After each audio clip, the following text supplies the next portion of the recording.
Red 2 standing by, all 4 lit, and in the green, welcome back to Donkey Kong 64. We'll quickly grab these coins for Tiny, and we'll pay attention to Tiny's unique animation. She's practically itching to get out there.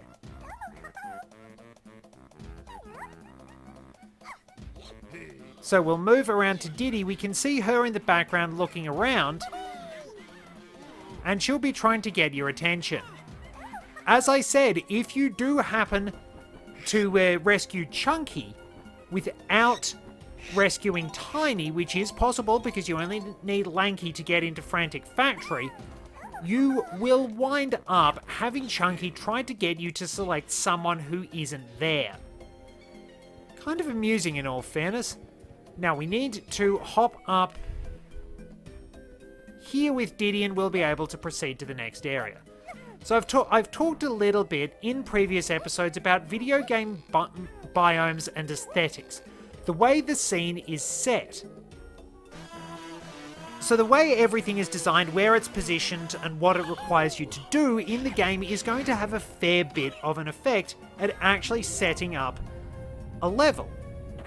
You're going to have a bit more balance if you set the tricky ice level at the end of the game, rather than have it sort of come through right at the beginning and make people wonder, why are you torturing me like this? Wait a minute, the singer actually blew up. I've never seen that. I have never actually seen the singers attack their allies. I mean, I know it's probably possible, but jeez, I didn't know that could happen. That's actually kind of cool. We can pick up a new move for Diddy here if we want to grab a few bananas. I've perfected another one of my potions, Diddy, and it's yours for just 5 coins. You won't get much farther without it, so I suggest you pay up. All that. We can probably skip that in all fairness. The rocket barrel boost. Boost 'em highest. I don't know if you deserve this gem. Oh, alright, jump into my barrel with your face on it to try out my prototype jet barrel. Take to the air if you can, but keep an eye on your crystal coconuts as I'm afraid it's a bit thirsty. Press A to thrust, Z if you want to hover, and B to fire your pop guns. Amazing, huh? So, the rocket barrel and the pop guns are pretty much standard association with Diddy. I want to grab Tiny because we will need Mini Monkey for something I intend to do once we leave this area. Usual spiel.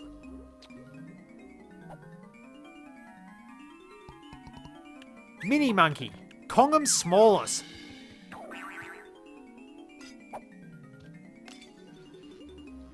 You can now use my special barrel with your face on it. Leap into one and prepare to be amazed as you change size. You'll only be able to remain like this while your supply of crystal coconuts lasts, though. Not letting you have another potion. Clear off and try not to die. And of course, we will be able to get the next one for DK as well. Let's go in and grab his barrel move. Strong Kong, the fairly simply named Strong Kongus.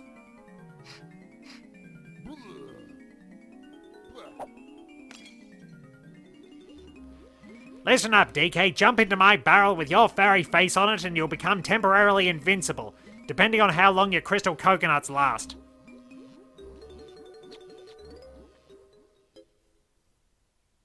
So, we will also be able to get hold of some of the balloons here.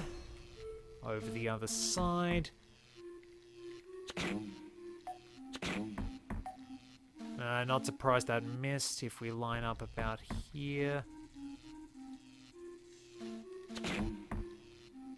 Oh, I thought I had that. There we go, from downtown. Now, it's not just the design of the level that helps set the scene. It's sort of the way the atmosphere is created as well. I've talked a lot about different music styles and things like that along the way. So it all depends on what you have. There are going to be sort of upbeat, merry tunes if you're in the beginning levels. You'll have different themes to your game music depending on where it is. As I mentioned, you might have instruments that's just, I say, high percussion, like xylophones, glockenspiels, other instruments similar to that popping up along the way. You might also have sleigh bells and things like that in the winter area. You might have something that sounds a bit more bleak based on where you are and what you're doing. You might have, as I said, that sort of Middle Eastern vibe. Those, I'm not entirely sure what the instruments would be. Some places, depending on the locations, can use things like the sitar and the tabla for say, fire levels or desert levels, or other Middle Eastern style, say Far East, Middle East, and subcontinent instruments. Used correctly, you can actually get some really, really good styles, and you might actually learn a bit more about some new instruments. Like, there tends to be a fair bit of percussion used in jungle levels along the way, because I suppose there's a bit of stereotyping, if we're going to be honest, here and there. So we can go and get a banana for freeing the llama, but we can also pop into the llama's temple.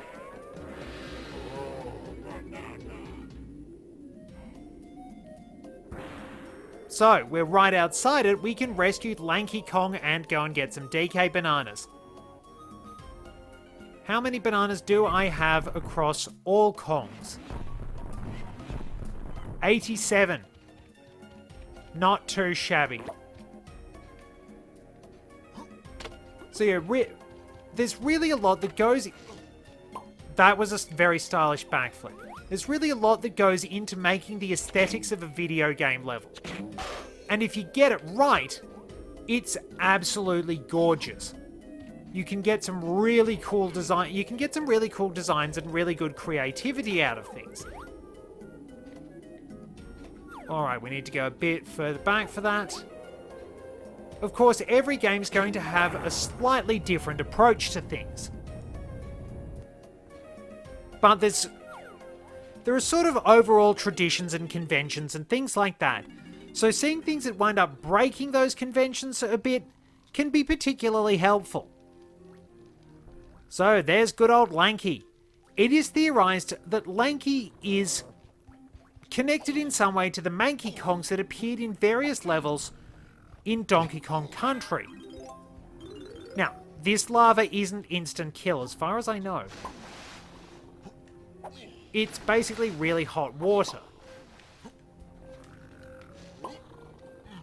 So it will, of course, take away your health. Purple claptraps can only be killed by grenades. But they drop 3, so it's worth taking them out. So we want to loop around and grab a few items and observe that there is a banana fairy. We will need a specific item to deal with those. But we'll get those later on.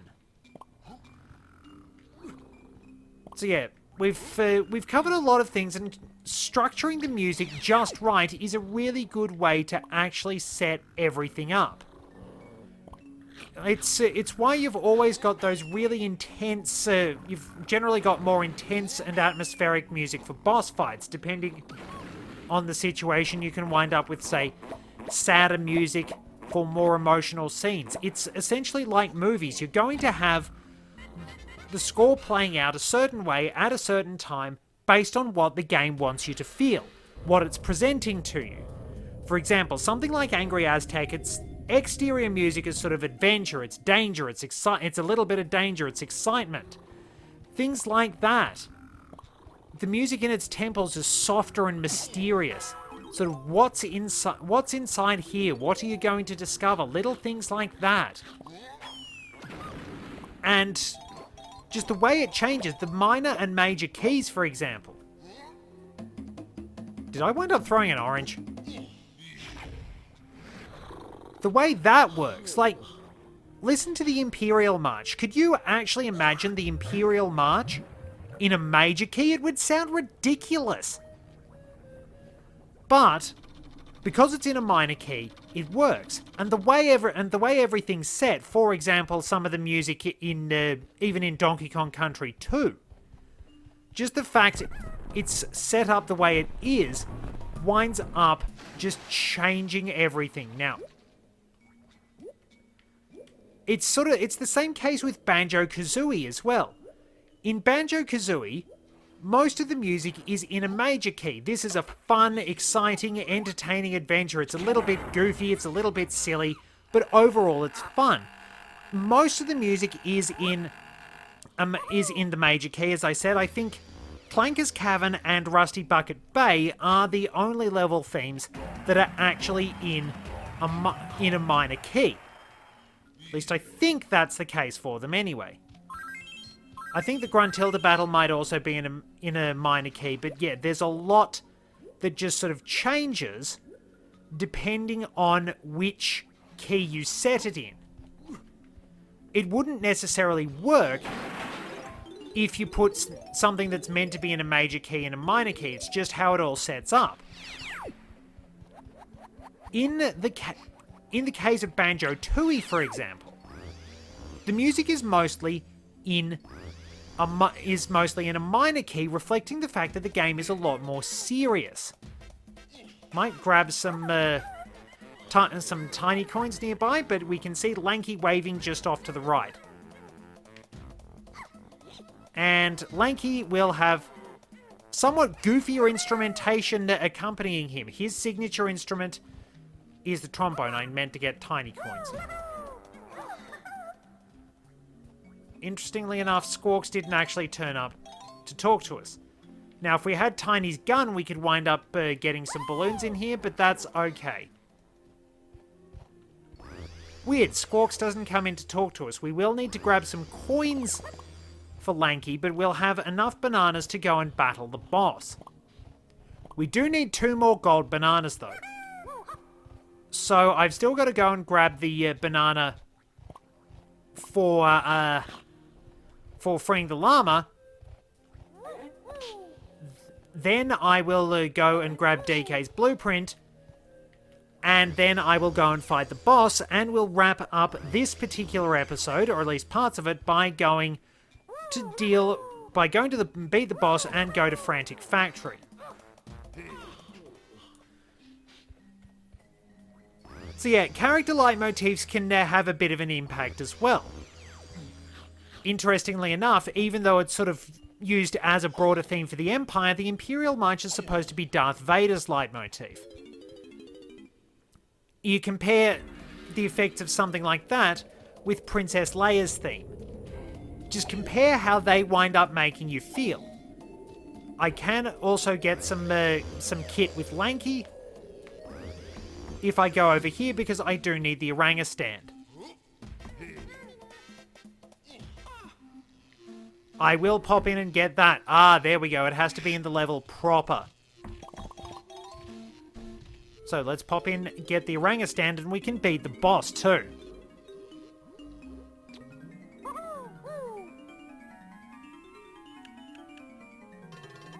The orangutan, Parmus Walkham.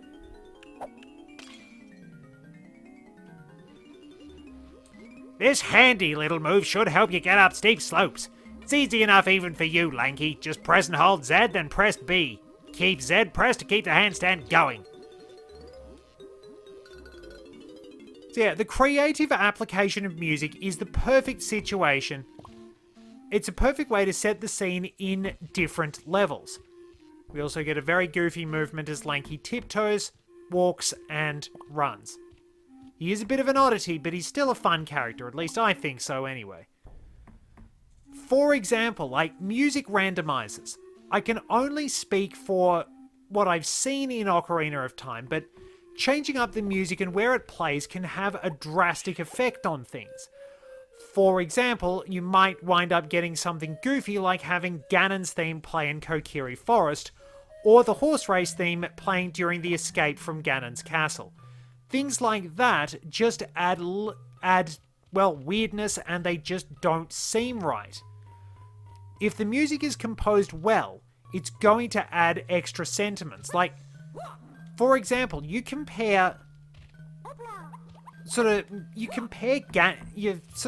see how, say, the music of the Spirit Temple might make you feel, the music of Kokiri Forest might make you feel. In this game, how the music of Jungle Japes will make you feel compared to how the music of Frantic Factory will make you feel. Angry Aztec is still sort of adventurous, but it's kind of light-hearted as well. Frantic Factory is dark and dire and mysterious, and it lets you know that things are incredibly dangerous, and there is absolutely no OHS being observed in this factory. It's really well done. Being able to set the scene with the right aesthetics, the right music, and the right overall level style really helps. You might have starker music to indicate tougher situations going on. You might have sort of lighter, say, wind-based instruments like they do in the Barrel Blast courses to indicate that you are up in the sky. You can have different instruments, or it can be a little bit muted to indicate that you're underwater. Little touches like that. I really love that. I can't really put it into words, as you've probably discovered by me sort of fumbling around a bit. But the science behind that, creating feelings through the way the game looks, the way the game sounds, that's probably one of my favourite parts. And that is why I love Rare's games. They know how to bring the emotion. They know how to calm you down even through the most stressful situations. Stickerbush Symphony was supposed to be a water level thing, but there weren't any water levels proper in DKC2, so they wound up putting it into the Bramble stages because those were a pain in the arse and you'd need something soothing. It works. Because it helps you feel relaxed, it makes those levels a little bit easier. Similar deal with the forest levels. The fact that Forest Interlude, one of the most beautiful pieces in the game, is playing there. And like you have, for example, in Tropical Freeze, Busted Bayou, which is one amazing jam, with David Wise himself on the saxophone. You have something that's upbeat, it's energetic, it's cool, it's adventurous, it sums up the Kongs pretty well. So watch out for the splash damage on Dogodon's attacks, by the way. And say this, we have an intense, upbeat piece of music. It's psyching you up for the fight. Similar deal with Banjo-Tooie, the way the music changes to reflect the fight is really well done. It just adds that sense of enjoyment to everything. They really know how to complement the action on screen with music, with the aesthetics.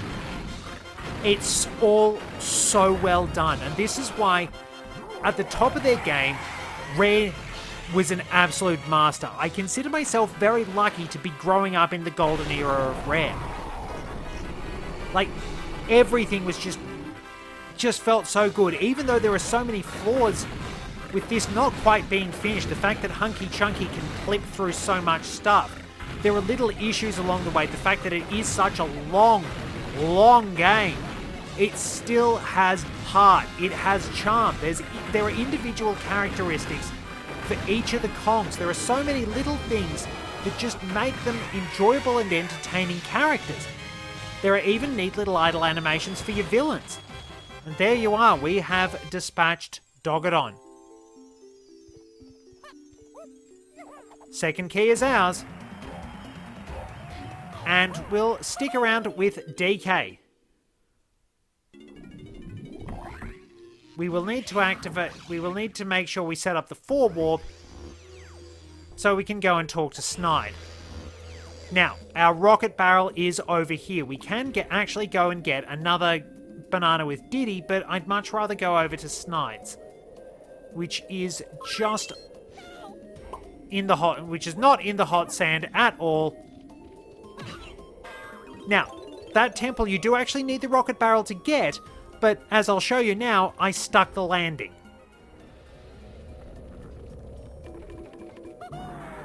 So, we're going to need a certain power-up for Diddy in order to get this banana unless we're super quick.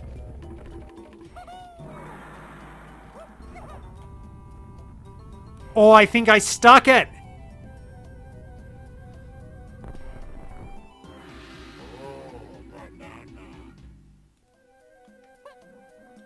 Oh, talk about sticking the landing. Normally you need the rocket barrel for that, but that was a good save. And now we wind up getting a saxophone pad that we can't use. That's Tiny's instrument. I'm particularly proud of that, and I'm probably not going to be able to do it again.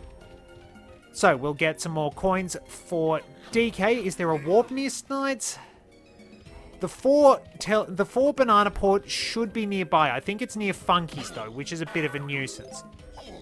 We can, however, go in here and get a banana for DK, which will activate the 5 banana port. Which I think helps Diddy wind up getting some... it's ZC left to get out of it. It helps Diddy wind up getting some bananas along the way. Oh, we got the banana medal for DK. And we get ourselves a bonus barrel. This is the first time we've seen one of these. These allow us to play certain mini-games. Stealthy Snoop. We have to sneak around the maze to the checkered flag. We have to be very careful and avoid the Kremlin guards. They can turn around suddenly, so pay attention to their movements. Exercise a bit of caution along the way. And where's this guy going? Turning around that way. If I sneak through here, I should be okay. Or... if I'd been able to... If I had actually not got stuck on the wall, I would have done that first time. Some of these you are probably going to be going through quite a few times. Caution is the watchword. I thought I'd made it through, but unfortunately I was wrong. So wait for him to turn around. Sneak past. Wait for this guy.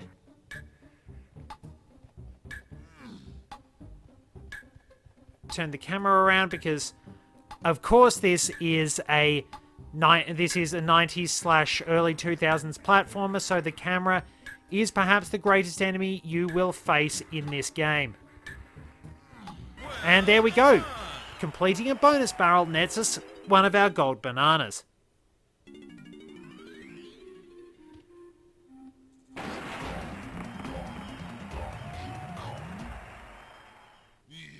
There we go. Now I could theoretically... I can basically just get out of here, go and see...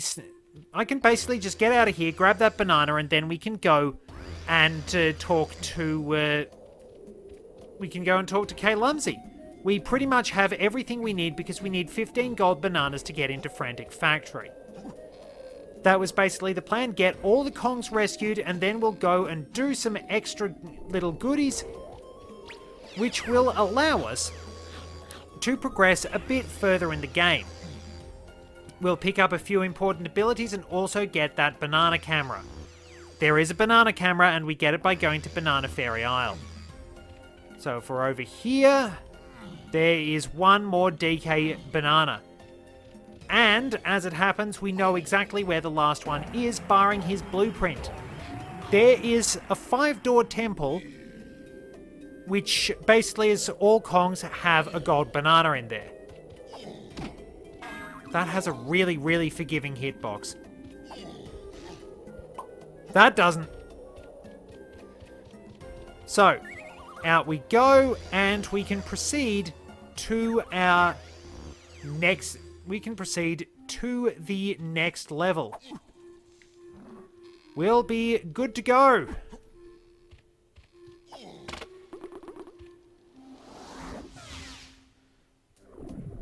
So we can use our banana ports. We'll also find where the 4 banana port takes us.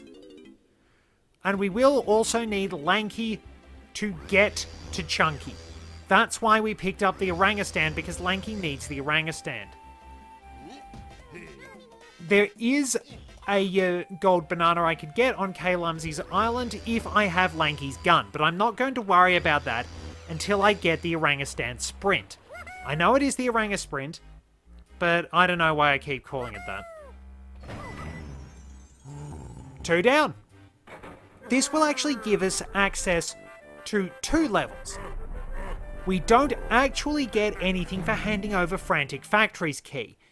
This is probably because the boss fight sucks and you're going to want to do that last. That's what my brother and I did all those years ago, because trying to do it was a pain in the backside for us.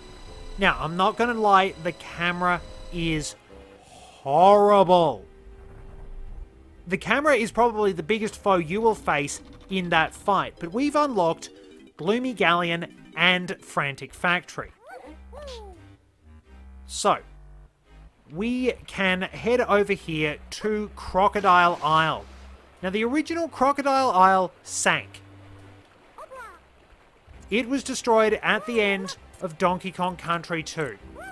K. Rool has built this mechanical island. As I've said, he doesn't appear to have a driver's license, so he really shouldn't be careering about in an island. His minions certainly don't have a driver's license.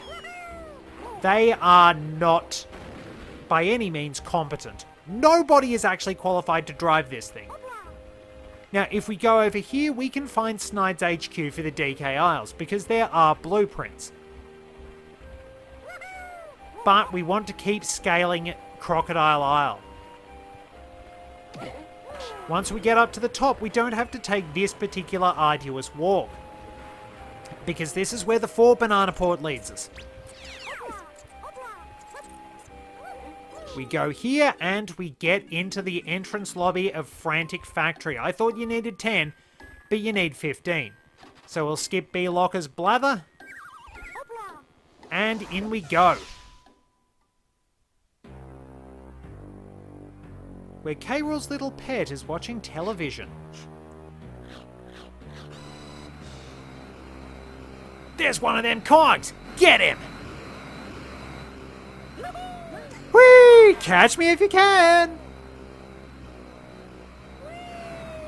Hey, this kid's quick! What's that thing on his back? Okay, you 2 morons, here's your chance!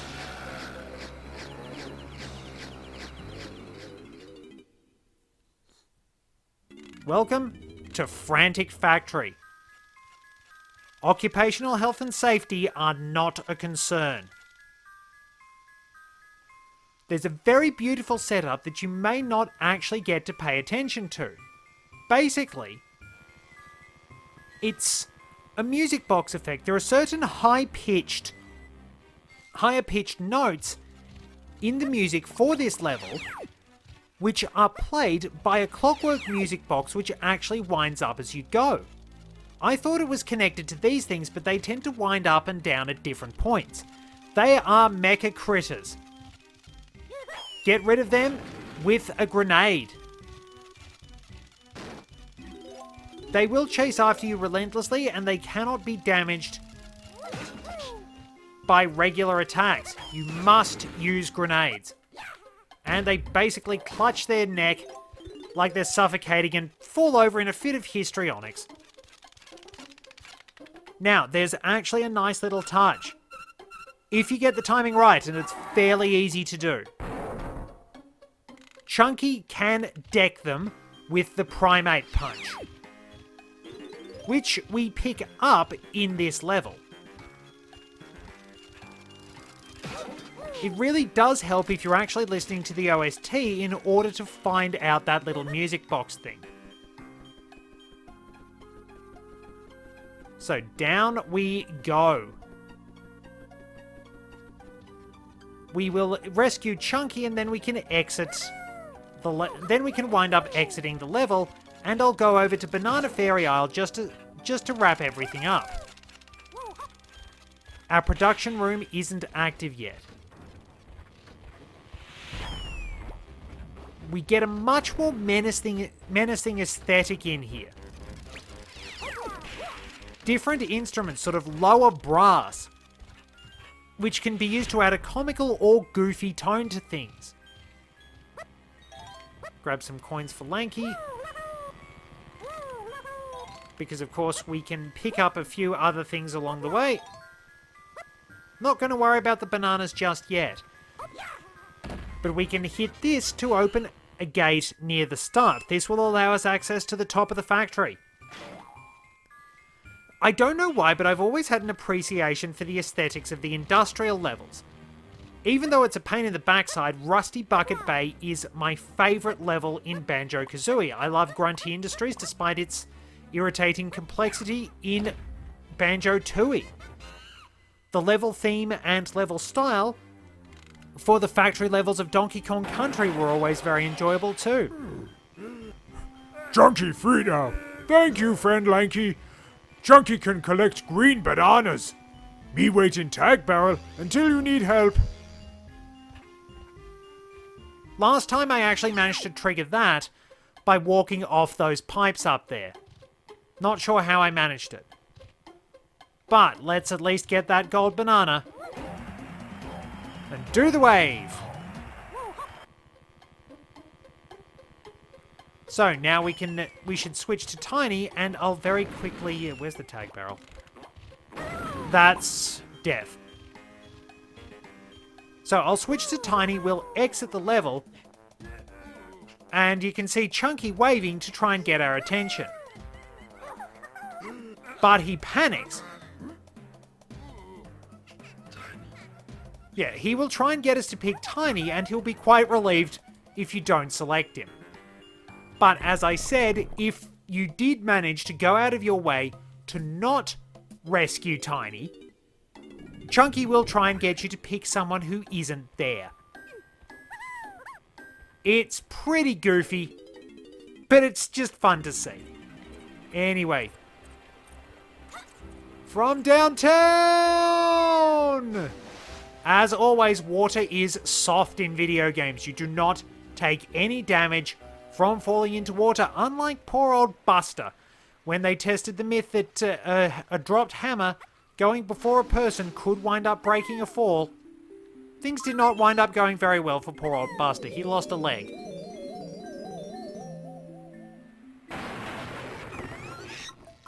It's pretty much a catchphrase of the show that Buster's dead again. So if we use Mini Monkey, we can head on into the Banana Fairy Palace, and we see that she's rather upset about something. Let's go and talk to her. I just don't know what to do. There was this huge tremor recently and scared my Banana Fairy so much they panicked and flew away. I'll reward anyone who manages to find them all and bring them back to me. Please help me, little one. Calm down, Mrs. Fairy. My friends and I will look out for them on our adventure. Oh, thank you, but I'm afraid you won't be able to simply grab them out of the air. The only way to catch banana fairies is by trapping them inside special banana skin photographs. Here, take my magical camera. It already has some film in it. To activate the camera, press and hold Z, then press C down. Take a fairy's picture by pressing B. As a sign of our friendship, I'll now teach you and your friends a secret ability. Press and hold B to power up this move, and then release the button to activate it. As well as protecting you, it can also be useful for unearthing hidden items. Unfortunately, it needs a crystal coconut to work, so use it wisely. So, each Kong gets one of those energy attacks. We can swim around and grab a couple of crystal coconuts. I will demonstrate basically how all that works. We'll head back to DK's treehouse to wrap things up, because that's where we need to go in order to get a couple of secrets that I showed you in the very first episode. I might as well stay as Tiny because it doesn't matter who you play as.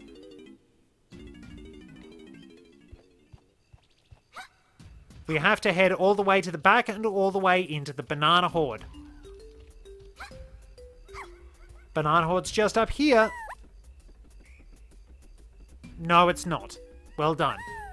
This gets us back into DK's treehouse, if we want to go there.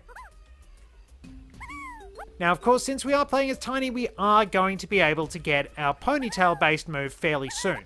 we have unlocked all the moves that you get in Frantic Factory, so we can stop by Cranky's and fall short.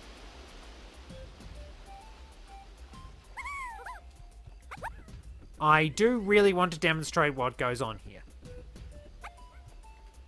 Let's see. Not if I wind up in the drink again. Jeez, I'm getting bad at this. Probably time to wind down for this session. Now, focus. There we go.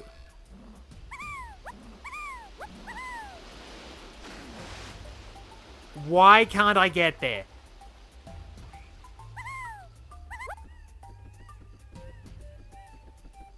I can get there with DK. Is Tiny just not good at jumping off vines?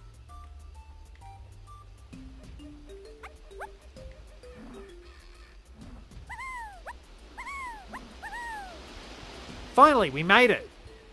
Make your way over to the banana horde and this patch of earth. Those will crumble and we can grab that coin. Hey, Tiny, that's a special coin you've picked up. Gives 5 coins to each Kong. So anytime you see one of those, use that energy wave attack. You'll never lack for money if you pay attention to where those are. Well, it makes things really easy in all fairness. There are plenty of coins around here as is. But we'll wrap things up by getting this last one back here. Now pretty much everyone will be fine for money. And the interesting thing to note is, if you haven't got Chunky or Lanky, because you will at least need Tiny, they will get the coins as well. But we're pretty much set for now. This will wind up the episode for now. Thank you very much for joining me. Until next time, this is Red 2, returning to base.